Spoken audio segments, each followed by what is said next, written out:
Olá, meus irmãos, Deus os abençoe. Estamos aqui para trabalhar juntos, eu e você, pela causa do Evangelho, a causa mais digna que alguém pode colocar seu coração e investir seu tempo para servir ao Senhor nosso Deus enquanto estamos terminando esta obra ao redor do mundo. Veja, pastores, evangelistas, apóstolos, mestres ao redor do mundo. A Igreja Universal está agora seguindo a liderança do Espírito Santo para trabalhar juntos, para trazer o último eleito para que então o arrebatamento da igreja se dê muito em breve. Nós estamos aqui neste dia final, estamos vendo eventos modernos esclarecidos à luz da profecia, estamos vivendo profecias que estavam na Bíblia por mais de 2000 anos e elas estão agora sobre nossas vidas, entre as quais a vinda do anjo de Malaquias 4, mas também a vinda de vulcões, terremotos, epidemias, que é chamado na Bíblia de pragas, mortandade, fome, guerras e, mais do que isso, o chamado da noiva eleita, aquela que é predestinada por Deus desde antes da fundação do mundo. Quando o Cordeiro tomou o livro de redenção, em Apocalipse 5, veja, e ele então abre os mistérios que estão envolvendo este livro de redenção. Dentro desse livro de redenção tem nomes, esses nomes estavam selados dentro desse livro, e ele vem agora para desatar estes selos, para abrir esses mistérios e ao mesmo tempo revelar quais nomes estão escritos nesse livro de redenção, porque esse livro de redenção é um título de propriedade que Adão perdeu em Gênesis, e nesse título de propriedade estão os nomes dos herdeiros, por isso é chamado de Novo Testamento, e ele desce agora com esse livro aberto em Apocalipse 10 para revelar esses nomes que estavam trancados dentro desse livro, presos ou fechados por 7 selos, e ele vem agora para abrir esses mistérios e chamar os seus súditos, chamar a noiva viva para que se ponha ao lado dele. Esta é a primeira parte da redenção. Primeiro, ele redime o povo, depois ele redime a terra onde esse povo vai morar. Então nós sabemos que esse livro de propriedades, título de propriedade que Adão perdeu em Gênesis, veja, foi tomado pelo Cordeiro em Apocalipse 5. O único digno, o único que pagou o preço, o único que preencheu todos os requisitos que a lei exigia. Tornou-se parente. Veja, Deus tornou-se parente. Veja, ali Deus enganou o diabo quando ele mesmo desceu do céu. Veja, porque ele era a semente da mulher. E ele, então, foi visto em forma humana, porque essa era um dos requisitos da lei da redenção, que tinha que ser um parente do homem. Depois tinha que preencher os requisitos do preço, que era o sangue, e também tinha que querer, tinha que amar, porque era uma obra totalmente de amor, porque o que os selos vieram revelar é que esta obra de redenção é um plano de amor. Por isso o profeta, ao encerrar cada um dos misteriosos 7 selos, ele sempre cantava: eu amo, porque ele primeiro me amou. Então, quando soa essa mensagem do 7º anjo, veja, o 7º selo é o que abre todos os demais, porque é a pessoa de Jesus Cristo.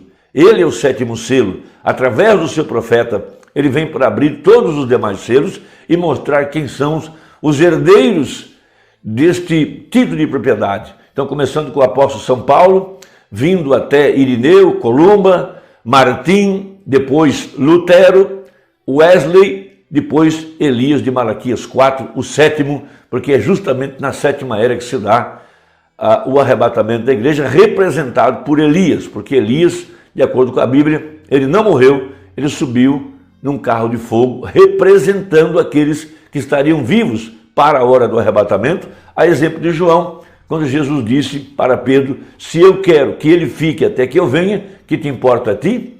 Correu-se um dito que João não morreria, mas Jesus não disse isso. Jesus disse: se eu quero que ele fique até que eu venha.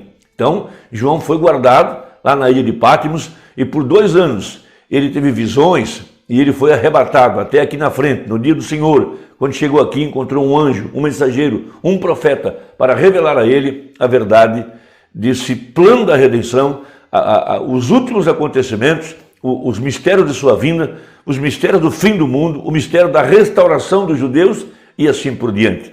E esses textos revelaram, veja, onde é que Satanás se escondeu para enganar o povo. Esses textos mostram que ele se escondeu dentro da estrutura chamada igreja, e ele então enganou as pessoas, de acordo com a Bíblia, ele enganou a todos debaixo do céu, com exceção dos eleitos. Hoje, o mundo religioso está se reunindo para combater o comunismo. Veja, isso é um engano. Eles pensam que o anticristo vem do movimento socialista, movimento comunista. Eles se enganam. O anticristo, falso profeta. Veja, ele é chamado de mulher na Bíblia, também é chamado de ele, o homem do pecado. Veja, a cidade que reina sobre os reis da terra, veja, assentada sobre 7 colinas, veja, um homem que seria adorado como Deus, querendo parecer Deus, no lugar de Deus. Então, nós temos no livro de São João, capítulo 10, uma escritura preciosíssima para mostrar os nomes que estão escondidos nesse livro de redenção. E há uma característica especial para que você saiba se seu nome está lá ou não está. Isso é maravilhoso. Veja, São João capítulo 10, Jesus disse: na verdade vos digo que aquele que não entra pela porta no curral das ovelhas, não sobe, aliás, mas sobe por outra parte, é ladrão e salteador. Então todo aquele que não prega o verdadeiro evangelho é um ladrão e um salteador, porque a porta é Jesus. Aquele, porém, que entra pela porta é o pastor das ovelhas. Então a porta de acesso, Jesus disse: eu sou o caminho, a verdade e a vida. O caminho tem 7 degraus, 7 eras da igreja. A verdade tem 7 vozes, 7 mensageiros. A vida tem 7 virtudes, a estatura de um varão perfeito. Então veja, a este o porteiro abre, e as ovelhas ouvem a sua voz, e chama pelo nome as suas ovelhas e as traz para fora. Por isso que esse livro de redenção, de Apocalipse 10, é um livro de redenção. Nesse livro há nomes, e esses nomes estão sendo chamados pelo anjo forte, por Jesus Cristo. Veja, aos que ele elegeu, a esses também predestinou. Aos que predestinou, a esses também chamou. Veja, chamados para fora, fora do sistema organizado. Sai dela, povo meu, para que não sejas participante dos seus pecados e não incorra nas suas pragas. Veja, e quando tira para fora as suas ovelhas, vai diante delas. Veja, e as ovelhas o seguem, porque conhecem a sua voz. Então, as ovelhas, as verdadeiras ovelhas, elas não vão seguir a um mercenário, não vão seguir a um falso profeta, não vão seguir a um falso Cristo. As verdadeiras ovelhas conhecem a voz de Deus. A voz de Deus é a voz que vem de sua palavra, da verdade pregada. Veja, a verdade manifestada. Uma banda pregou a mensagem intitulada A União Invisível da Noiva de Cristo. Veja, nós temos o casamento do Cordeiro e temos a união invisível, a unidade de um Deus numa única igreja. No parágrafo 184, a seguir dessa mensagem, diz assim o irmão Brana: a palavra de Deus ungida, sendo vindicada diante de qualquer homem que é nascido para ser filho de Deus, com o germe predestinado em si para esta hora, ele verá a mensagem de Deus, tão certo como há um Deus no céu. Então, quando esses selos estão sendo abertos, quem abre o 7º selo é o único que pode abrir os selos, Jesus Cristo. E ele está abrindo esses mistérios. Veja, Martinho Lutero viu isso para ele, o Wesley viu isso para ele, o Pentecostal viu isso para ele. Agora, e você? É a pergunta nesta tarde, ou nesse momento, me perdoe. Você tem visto? Veja, eles entraram à denominação. Aqui está a palavra condenando isto, dizendo para você exatamente o que você deve ter para hoje em dia, exatamente igual a Malaquias 4 e todas essas outras promessas para esta hora. Veja, o verdadeiro eleito, ele não vai se juntar a uma denominação, ele está sendo chamado para sair para fora da denominação, não um sistema liderado por algum homem.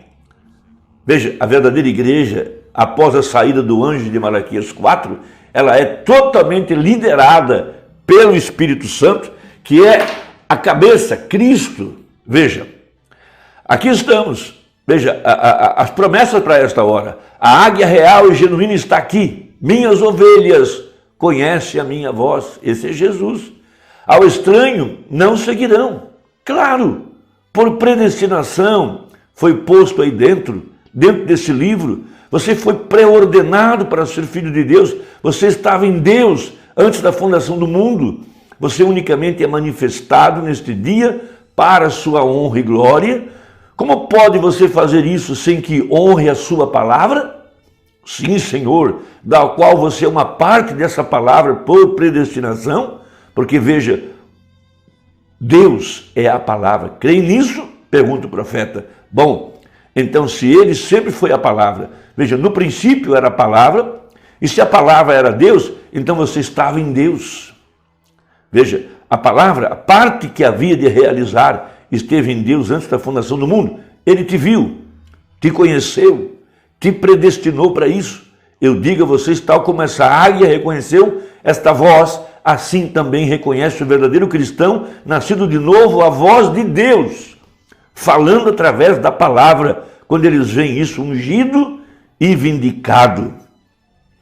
Um homem que é nascido de Deus, um filho de Deus, tem que ter uma natureza de Deus, tem que ser semelhante a Deus, ele honra a Deus, ele é parte da palavra de Deus. E nesses dias finais, e esta noiva tomando forma exatamente como no mesmo poder no qual ele esteve no princípio, tem subido através dessas organizações, Lutero, Wesley, Pentecostes, e saído agora na forma de noiva. Ele não pode ser outra coisa senão a palavra para esta hora. Irmão, eu espero que isso te ajude. Esta é a grande revelação dessas 7 vozes, desses 7 trovões, falando ao seu coração a voz de Deus. Nada mais. Eles não seguirão os estranhos. Eles não irão atrás de falsos profetas, anticristo, na verdade. Deus te abençoe. Até a próxima, se Deus quiser, em nome de Jesus. Amém.